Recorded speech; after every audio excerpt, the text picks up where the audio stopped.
Hello YouTube, Heartless Angel here, back with our first Pokemon ORAS Wi-Fi battle. I am really excited to start off our ORAS Wi-Fi battles, and I believe that this battle is a great way for us to start it off. So I am facing Nicolas here, and this is with the tiers being how they are right now, I suppose you could consider this OU since we are using OU Pokemon. He starts out with his Tyranitar as I start off with my Landorus. Landorus is my choice Scarfer. I go for the Earthquake here, however he predicts that and switches out, and unfortunately I believe not going for U-turn really could have... I definitely should have gone for the U-turn here, and you will see why. So he switches out into Latias, so Earthquake does nothing. I am locked into it, so I do have to switch out and switch into my Mandibuzz, knowing that Mandibuzz, this is a specially defensive Mandibuzz, knowing that Mandibuzz can take whatever he throws at me fairly well. He does, however, go for the Calm Mind, which changes things a bit, because this is obviously a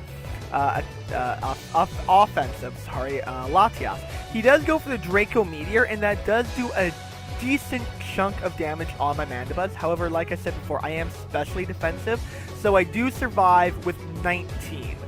And I go for the Toxic, just wanting to get some residual damage. I didn't go for Foul Play, simply because Latias' attack isn't that high. I would have rather gone for some residual damage than for damage that would have been the bare minimal. So I do decide to stay in and sack Mandibuzz, knowing that even at -2, I believe, Draco Meteor lowers your special attack.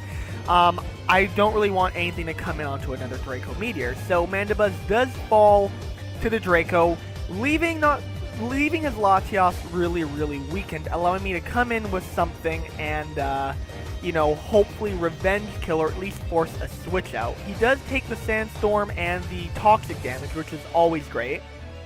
I do switch back into Landorus, knowing that either a U-turn will kill it, and even if he switches out, that does give me the switch priority initiative. He does switch out and switches into his Hippowdon as I go for said U-turn.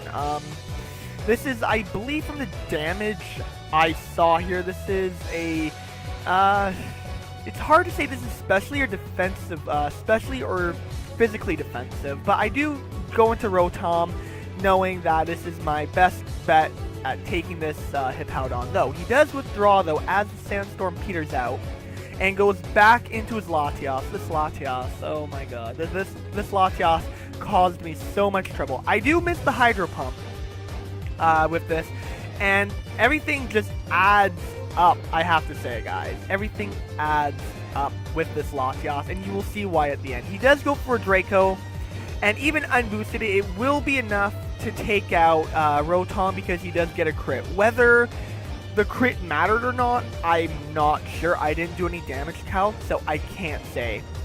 He does take more Toxic damage, which is great for me. I do switch back into Landorus, knowing that I can threaten this Latias out with Landorus. I do go for the U-turn as he switches out once again. No, actually, sorry. I think I went for the knockoff here.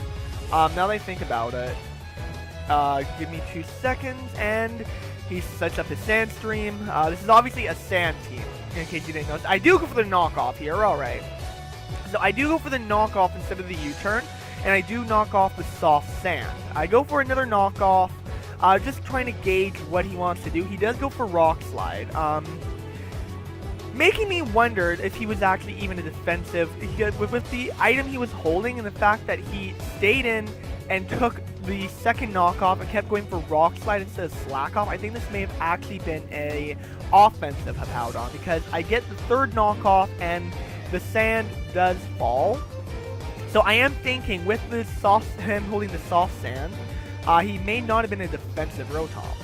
I mean, sorry, a defensive Hippowdon.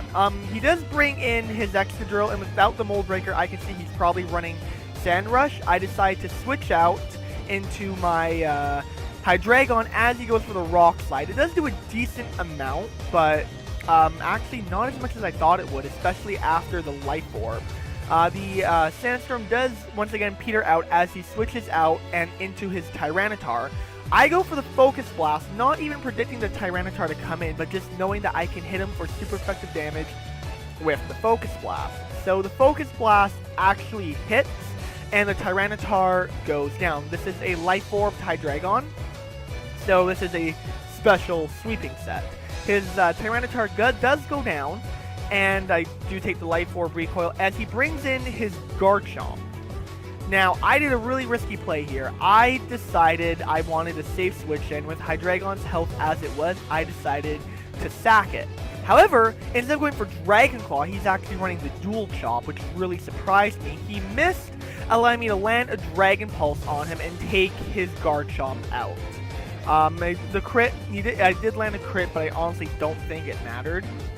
Especially after Life Orb, I'm max invested in my special attack, so I don't think that mattered. He does bring back the Excadrill in after Garchomp falls, and he does go for the Rock Slide, which I do believe will finish me off at this point. It does. Hydreigon falls, sadly, and knowing that he has the Sand Rush, I decide that my best course of action is to bring Landorus back in because I am Scarfed, and even if he does outspeed me after the Scarf, I can get the Intimidate down on him.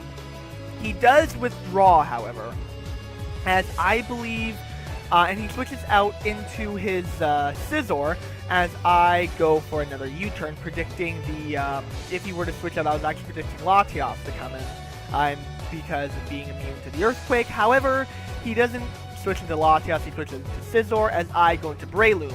Now, I predicted the Sandstorm to peter out by the end of this turn because this is a Focus Sash Breloom. However, it doesn't, so my Sash breaks, unfortunately.